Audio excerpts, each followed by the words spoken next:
മലപ്പുറത്ത് തോറ്റെങ്കിലും ഇടതുമുന്നണി വോട്ട് വർദ്ധിപ്പിച്ചതായി ഇടതു സ്ഥാനാർത്ഥി വസീഫ്.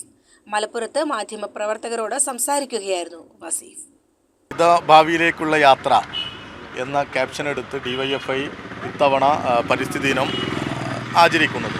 എല്ലാ വർഷവും ഡിവൈഎഫ്ഐ പരിസ്ഥിതി ദിനത്തോടനുബന്ധിച്ച് വ്യത്യസ്തങ്ങളായ പ്രവർത്തനങ്ങൾ ഏറ്റെടുക്കാറുണ്ട്. ഇത്തവണയും വൃക്ഷത്തൈകൾ നടുന്നതോടൊപ്പം പ്ലാസ്റ്റിക് വിമുക്തമാക്കാൻ പരമാവധി നമ്മുടെ പ്രദേശങ്ങളിലുള്ള ഈ മാലിന്യങ്ങൾ സംസ്കരിക്കാൻ ആവശ്യമായ ഇടപെടലുകൾ ഡിവൈഎഫ്ഐയുടെ വിവിധ ഘടകങ്ങൾ നേതൃത്വം കൊടുക്കുന്നുണ്ട്. അതോടൊപ്പം വൃക്ഷത്തൈകൾ പരമാവധി ഇടങ്ങളിൽ, പൊതു ഇടങ്ങളിൽ, പ്രത്യേകിച്ച് പുതിയ റോഡുകൾ ഉണ്ടാക്കുന്ന ആ റോഡുകളുടെ ഇരുവശത്തും മരങ്ങൾ നട്ടുപിടിപ്പിക്കണം എന്നുള്ള നിർദ്ദേശം കൊടുത്തിട്ടുണ്ട്. അങ്ങനെ ഒരു ജില്ലയിൽ ഏകദേശം ഇവിടെ ഇപ്പോൾ മലപ്പുറത്ത് 1,00,000-ഓളം മരങ്ങൾ, വൃക്ഷത്തൈകൾ വ്യത്യസ്ത ദിവസങ്ങളിലായി ഇന്നു മുതൽ തുടങ്ങി നട്ടുപിടിപ്പിക്കും എന്നാണ് നമ്മൾ പ്രതീക്ഷിക്കുന്നത്. 2000-ഓളം യൂണിറ്റുകളിൽ നിന്ന് ആണ് ഇവിടെ അങ്ങനെ ചെയ്യുന്നത്. അങ്ങനെ സംസ്ഥാനത്തുടനീളം വൃക്ഷത്തൈകൾ നട്ടുപിടിപ്പിക്കുന്നു. അതോടൊപ്പം ശുചീകരണ പ്രവർത്തനങ്ങൾക്കും ഡിവൈഎഫ്ഐ ഈ പരിസ്ഥിതി ദിനത്തോടനുബന്ധിച്ച് നേതൃത്വം കൊടുക്കുന്നുണ്ട്.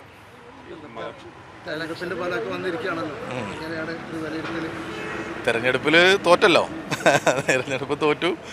അത് പൊതുവേ അതിനെക്കുറിച്ചൊക്കെയുള്ള വിശദീകരണം ഇന്നലെ CPM-ൻ്റെ ഭാഗമായിട്ടാണ്, സ്ഥാനാർത്ഥിയായിട്ടാണ് ഞാൻ മത്സരിച്ചത്. അപ്പോൾ CPM-ൻ്റെ സംസ്ഥാന സെക്രട്ടേറിയറ്റ് വളരെ കൃത്യമായി അതിൻ്റെ ഒരു പ്രാഥമിക വിലയിരുത്തൽ നടത്തി സ്റ്റേറ്റ്മെൻറ്റ് ഇറക്കിയിട്ടുണ്ട്. അത് നിങ്ങൾക്കൊക്കെ കിട്ടിക്കാണും എന്ന് തന്നെയാണ് ഞാൻ കരുതുന്നത്. മലപ്പുറത്തെ കഴിഞ്ഞ തവണത്തേക്കാൾ വലിയ ഭൂരിപക്ഷമാണ് UDF ഉണ്ടായിരിക്കുന്നത്. മാത്രമല്ല സമസ്തയിലെ വലിയ പോര് അത് LDF-ന് പ്രതീക്ഷ നൽകുകയും ചെയ്തിരുന്നു. പക്ഷേ എന്താണ് ഈ അത്തരത്തിലുള്ള വോട്ടുകളൊന്നും LDF സമാഹരിക്കാൻ പറ്റിയില്ല? അല്ല, നമ്മൾ പ്രതീക്ഷിച്ചതുപോലെ വോട്ട് കിട്ടിയിരുന്നെങ്കിൽ നമ്മൾ ജയിക്കുമല്ലോ. അപ്പോൾ പലരും ഈ ലോക്സഭാ തെരഞ്ഞെടുപ്പിൽ പൊതുവേ കേരളത്തിലുണ്ടാകുന്ന ഒരു എഡ്ജുണ്ട്, അത് UDF-ന് അനുകൂലമാണ്. ഇപ്പോൾ കുറച്ചായിട്ട് പ്രത്യേകിച്ച് അത് അവർ നന്നായിട്ട് അവർക്ക് ഗുണകരമാക്കുന്ന തരത്തിലേക്കുള്ള പ്രവർത്തനങ്ങൾ ഉണ്ടായി. അതോടൊപ്പം നിങ്ങൾ ഈ പറയുന്ന പോലെയല്ല, 2019-നേക്കാൾ മലപ്പുറത്ത് വോട്ട് കൂടിയതാണ്. 3,43,000 വോട്ട് മലപ്പുറത്ത് കിട്ടി എന്നാണ് കണക്ക്. അതായത് 2019-ലെ ലോക്സഭാ തെരഞ്ഞെടുപ്പിനേക്കാൾ 12,000-ഓളം വോട്ട് വർദ്ധിച്ചു മലപ്പുറത്ത്. മറ്റെവിടെയും അങ്ങനെ ഇല്ല. ഇപ്പോൾ മലപ്പുറത്ത് അങ്ങനെ നമുക്ക് ഈ പറയുന്ന ഘടകങ്ങളുടെ വോട്ടൊക്കെ കിട്ടിക്കാണും എന്ന് തന്നെയാണ് പ്രതീക്ഷിക്കുന്നത്.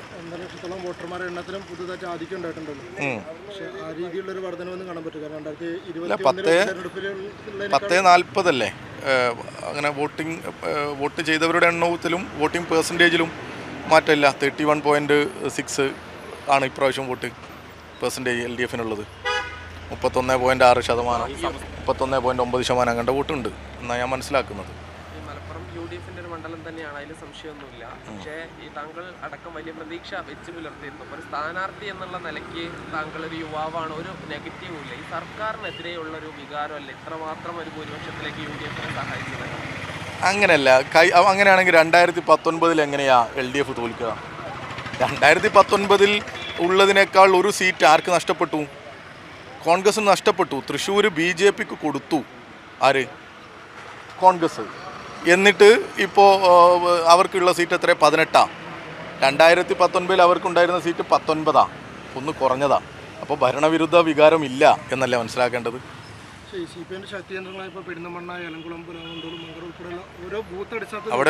അവിടെയൊക്കെ CPM ആണോ നിയമസഭയിൽ ജയിച്ചത്?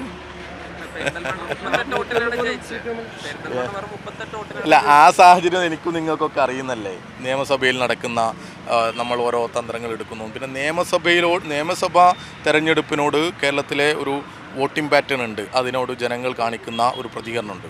കേരളം ഭരിക്കാൻ ഇടതുപക്ഷം തന്നെ മതി എന്നുള്ള ബോധ്യം നാട്ടിലെ ജനങ്ങൾക്കുണ്ട്. അതോടൊപ്പം കേന്ദ്രത്തിൽ അവർ ഇങ്ങനെ കരുതുന്നു, കോൺഗ്രസിനെ വോട്ട് ചെയ്യുന്നതായിരിക്കും ഗുണം എന്ന് അവർ കരുതി കാണും. കാരണം BJP-യോടുള്ള ഒരു വല്ലാത്ത അതൃപ്തി, ഒരു മതനിരപേക്ഷതയ്ക്ക് വേണ്ടിയിട്ടുള്ള ഒരു ശ്രമം, കേന്ദ്രത്തിൽ കോൺഗ്രസ് ആയിരിക്കും ഏറ്റവും വലിയ, ഇപ്പോൾ പ്രത്യേകിച്ച് ഇന്ത്യ മുന്നണിയുടെ ഒരു നേതൃത്വമായിട്ടൊക്കെ നിൽക്കുന്നത് കോൺഗ്രസ് ആണ് എന്നുള്ളൊരു ഫീലുണ്ടല്ലോ. ആ ഫീല് വോട്ടായി മാറി എന്നാണ് ഞാൻ കരുതുന്നത്. ബാക്കി പാർട്ടി അതിൻ്റെ ഒരു കൃത്യമായ അവലോകനം നടത്തി പറയും. പാർട്ടി വോട്ടിൽ വിള്ളൽ വീണ 3,43,000 വോട്ട് എങ്ങനെ കിട്ടും മലപ്പുറത്ത് ഉൾപ്പെടെ? ഇത്രയൊക്കെ അല്ലേ പാർട്ടി, ബാക്കിയൊക്കെ ഈ വോട്ടർമാരല്ലേ. അങ്ങനെ വലിയ വിള്ളലുണ്ട് എന്നുള്ള അഭിപ്രായം എനിക്കില്ല. ഇനി ബാക്കി പരിശോധന ഒക്കെ നടത്തട്ടെ, ഒക്കെ നടന്നു വരുന്നല്ലേ ഉള്ളൂ. CCN മലപ്പുറം.